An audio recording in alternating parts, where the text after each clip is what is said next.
voilà qu'est-ce qui s'est passé aujourd'hui au commissariat, car ben, moi je vais porter plainte contre ma famille ou peut-être contre les services sociaux. On me dit, vous pouvez pas porter plainte car j'ai été dire dans ma plainte au service des poulaillas, hein, les Condés, cote. Je parle gentiment, je sonne sur l'interphone, j'explique mon cas parce que bah, on rentre dans un commissariat avec un foulard, on est traité d'islamique, on est traité de sale bougnoul, on dit Allah Akbar, donc on est des inconscients, on est des monstres. Comme par hasard, je joue le jeu, je rentre, je dis bonjour, j'attends mon tour. Hein, il y a une dame française qui passe avant moi. Je dis bonjour, vous avez rendez-vous ou c'est juste pour porter une plainte? Donc elle me dit non, je n'ai pas rendez-vous. Donc je dis je peux passer. Le monsieur, c'est même pas moi, ce monsieur dit venez, qu'est-ce qui se passe?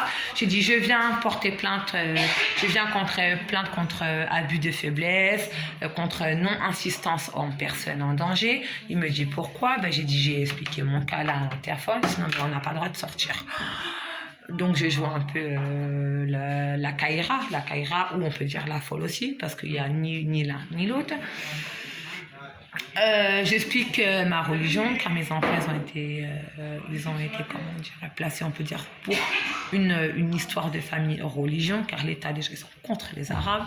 Moi je parle du foulard, c'est pour ça que je me suis habillée comme ça. Donc oui, c'était pour porter plainte, non pour ma famille, mais pour les services sociaux, car j'avais bien un rendez-vous aujourd'hui.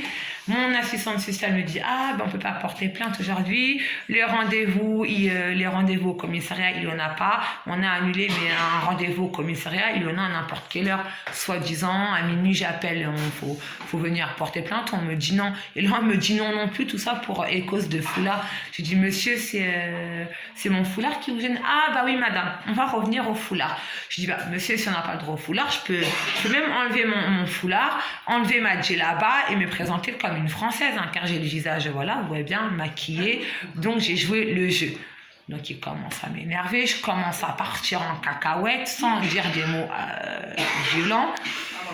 Je lui dis, vous savez que je vous ai appelé, j'étais sous menace de mort, personne n'est venu, j'ai dit Allah Akbar, personne n'est venu, nanana, j'explique ma situation, et ça part en cacahuète, sans avoir de gros mots. Il me dit, madame, vous sortez d'ici. Mais je lui dis, monsieur, je ne sors pas d'ici, puisque je vais porter plainte. Je suis dans mon droit ici, d'aller porter plainte, mes enfants placés, on me dit, il faut écrire au juge. Mais je lui dis, mais oui, mais si le juge dit non, moi, dans la loi du pénal, c'est écrit qu'il faut que je refasse une demande du tribunal, c'est-à-dire qu'il faut que je conteste ma décision. Donc moi, ma décision, je suis contre l'État. Donc ça, c'est pour ça qu'on dit ici en France, égalité, fraternité, mais zéro justice. C'est ça la base de la France. Donc il me dit ceci, cela. J'ai dit monsieur, là je vais m'énerver. Il me dit madame, je vous ai dit d'aller de voir ça avec votre juge. Et j'ai dit monsieur, il est au courant le juge de ce que je vis. Donc il continue, il me reparle de l'islam, nanana. Ça commence à me casser les pieds. Je lui parle gentiment, je lui dis là monsieur, si vous voulez savoir que je suis folle, il me dit ça va pas dans votre tête. Comme par hasard, ça va pas dans ma tête encore une fois. Je lui dis monsieur, ça va pas dans ma tête, je suis allée à l'hôpital psychiatrique et on atteste que je ne suis pas folle non plus. Je vous donne le numéro de mon psychiatre car il est au courant de ce que je vis moi ici.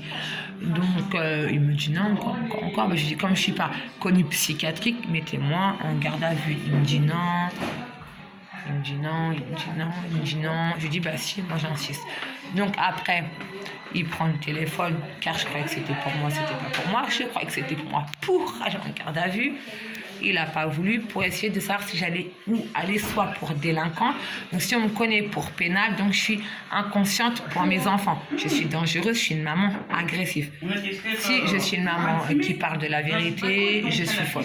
Donc je suis plus maligne, car eux, ils en vis. Moi, j'ai le tournevis, je suis ressortie. J'ai dit Allah, Akbar, la ilallah, Mohamed Rasulallah. Je vais dire aux policiers, vous avez été filmé, Bon, ça, après, on ne sait pas si c'est vrai ou pas vrai, car moi, je suis dans mes lois de le faire maintenant, car vous avez vu tout ce qui se passe.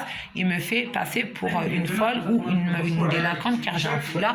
Mais un foulard, ça ne veut pas dire tuer. Regardez, j'aurais pu aller au commissariat tuer et je ne l'ai pas fait parce que moi, ma religion m'interdit de tuer, de faire du mal autour de moi. C'est pas parce qu'eux, ils sont comme ça que moi, je suis comme ça. Donc je continue, je sors, j'appelle mon psychiatre et tout, et je continue. Et là, maintenant, c'est tout simplement la France. C'est de la merde, c'est tout ça pour histoire de coutume, de religion. Qu'à respecter son mari, on le trompe, c'est une adultère. Se faire taper, c'est une violence conjugale. Pas accepter de faire des câlins avec son mari forcé, c'est un viol. On fait une adultère, c'est un divorce. Et encore faute, encore des enfants victimes de l'aide sociale à l'enfance. Voilà, c'est toute une tragédie. Donc c'est pas grave, demain vous verrez ce que moi je vais faire. Là par contre je vais demander, là maintenant qu'on va porter plainte contre moi. Mais vous verrez la suite de l'histoire, car aujourd'hui ça n'a pas été accepté. Allah est grand et on verra si moi j'aurai une garde à vue. Donc j'aurai un avocat au pénal, donc c'est ce que moi je veux faire, du coca au coca-lac, pour me refaire passer dans le passé, soit délinquante, je ne suis pas délinquante, folle, je ne suis pas folle, car si je serais folle, j'aurais tout défoncé là-bas. Si je serais délinquante, je me serais bagarrée avec la police, et donc j'ai ni ça, sauf une fille délinquante, c'est une fille qui prend un cachet psychiatrique, c'est ce que j'ai vu en psychiatrique. Bon bref, c'est... donc là, il n'y a ni rien, ni l'un, ni l'autre. Je lui ai dit que j'étais enfermée à Brisserman pour de l'injustice, car on m'a dit que j'étais folle. Le pompier était très bien conscient que j'étais pas folle, car il m'a dit vous faites un hors-la-loi, donc je vais appeler la police. J'ai dit appeler la police. L'histoire de la police, vous êtes très bien au courant de ce qui se passe. Donc voilà, demain par contre je vais refaire la même chose, mais pas moi qui va me déplacer au commissariat, une personne de mes proches qui va aller porter plainte contre moi, et on verra si on y arrive. Si on y arrive, ma secrétaire, elle est tout à fait au courant de ce que je vais faire, et elle m'a dit c'est un truc de ouf d'arriver là pour fermer les bouches et donner raison aux services sociaux, car quand j'ai expliqué tout ça à l'assistante sociale, elle m'a dit madame, vous avez raconté des mensonges à propos de vos maris. J'ai dit oui, j'ai raconté des mensonges, je l'avoue, parce que j'étais sous cachet, donc on peut dire que je suis folle. Là j'ai pas de cachet, donc je suis lucide. Redonnez-moi des cachets, je peux me resservir de ça aussi, hein. Parce que comme je suis folle, je peux très bien rejouer un jeu, mais moi je suis consciente de ce que je fais. C'est eux qui m'obligent à prendre des cachets pour avoir une inondation et après faire des victimes. Donc c'est qui laisse les morts? C'est vous, c'est pas moi. Moi j'évite le danger. Par contre vous, la police, vous êtes jamais là, tellement que les enfants ils tournent dans les machines à laver, ou comme j'ai dit, congelés comme des moutons, on peut dire comme des cochons, parce que nous les moutons, même quand on fait ça, on fait notre prière que vous les enfants tuez à tort. Il y a plus de Français que de rebeux. Donc, excusez-moi, surtout au Bled, on n'entend jamais parler de ça. Peut-être il y en a, mais c'est plus des gens racistes, parce que nous, les musulmans, on aime tout le monde. Donc là, Illallah, Mohamed, Rasulallah, et non en injustice pour Kamel et Sami.